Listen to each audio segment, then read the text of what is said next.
Hi, beautiful people. Today I am going to help you with making a toast.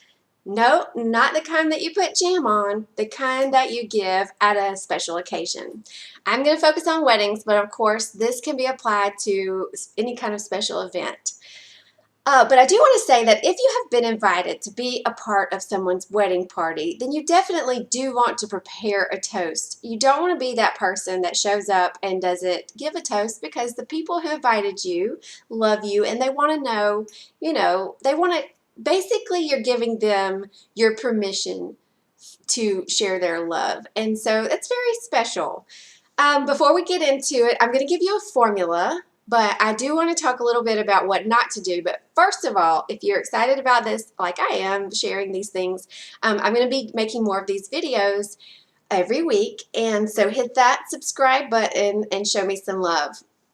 All right, so before we get to the formula part, which is just making it easy, and it's all short and sweet, I want to talk about what not to do, because I have DJ'd a lot of weddings and I have seen some disastrous toasts. Of course, there are more good than bad, but there are definitely some things that you don't want to do. So you definitely don't want to cause drama at the wedding. Remember the episode of The Office when Jim and Pam were getting married, and Pam's grandmother, who was very old-fashioned and conservative, didn't know that Pam was pregnant, and Jim accidentally blurted out, and the grandmother got mad and then didn't. Well, I guess that was like the rehearsal dinner, but the grandmother didn't even show up to the wedding. It's kind of sad. So you don't want to be that person. There are different times too during weddings that you will be making a toast, and that may be at the rehearsal dinner. It just kind of depends on the crowd and the ceremony. So don't share any kind of information that may cause controversy. I have actually seen this happen. And this brings me to another point. No, stop. We'll get to that. Sorry. Okay, so let's talk about, I've seen this happen. There was this girl, she was a bridesmaid, and she didn't know that the bride had not told her family that she had dropped out of college.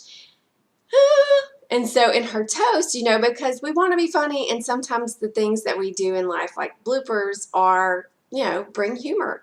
And so she said something, and it was completely innocent. The poor girl, it really was a good speech, but she didn't know that the bride's parents didn't know yet that she had dropped out of college. And so that was a lot of tension after that. And then, number 2, don't drink too much before you give a toast. Woo, woo. Seen that happen way too many times too. Like, you really don't want to be wasted and then say something accidental. Let me tell you, I saw one of the groomsmen blurt out this story thinking that it was a funny story, but it wasn't about the bride. It was about another woman. And so that caused a fight on their wedding day. That was not a good toast. And so you don't want to be that person. And the last one of what not to do is just don't not be prepared. So you want to make sure that you at least have in mind what you're going to do. Now, I have gone to weddings and forgotten my note card and just wrote it down on a napkin, but I had it in my head of what I wanted to say. And so let's get right into it. Here is the formula. First of all, you want to say something light. You want to start with something light and maybe funny, but don't focus too hard on trying to be funny and trying to force it, because you don't want to appear unnatural.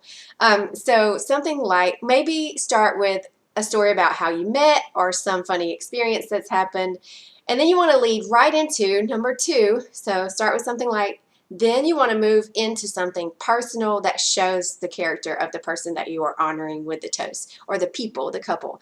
And so you want to talk about how they're good people and why they are good for each other.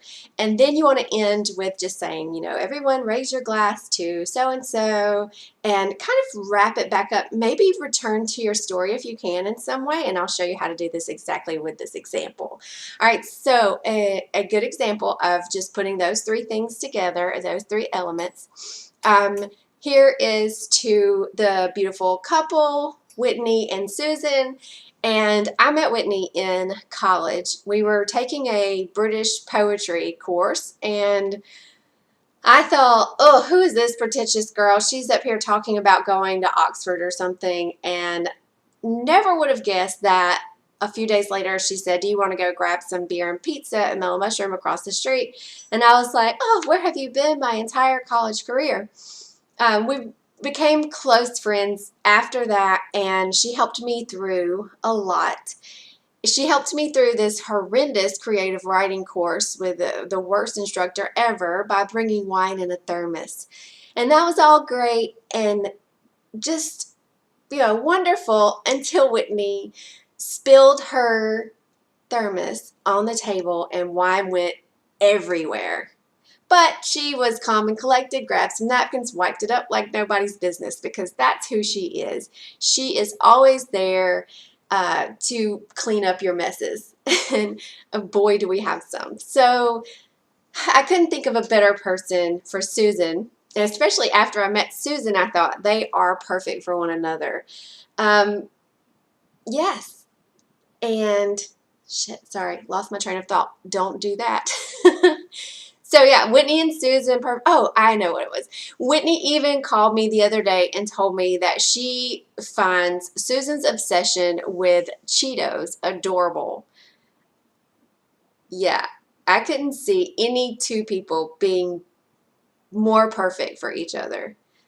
So here's to Susan and Whitney. May your lives be full of love, laughter, and never-ending supplies of Cheetos. So you see how I brought the first part, or the ending, back to the quirky little thing about Cheetos. You may do that with something in the beginning, but kind of just try to tie it all together. I love it when comedians do that, and that's where I got that from.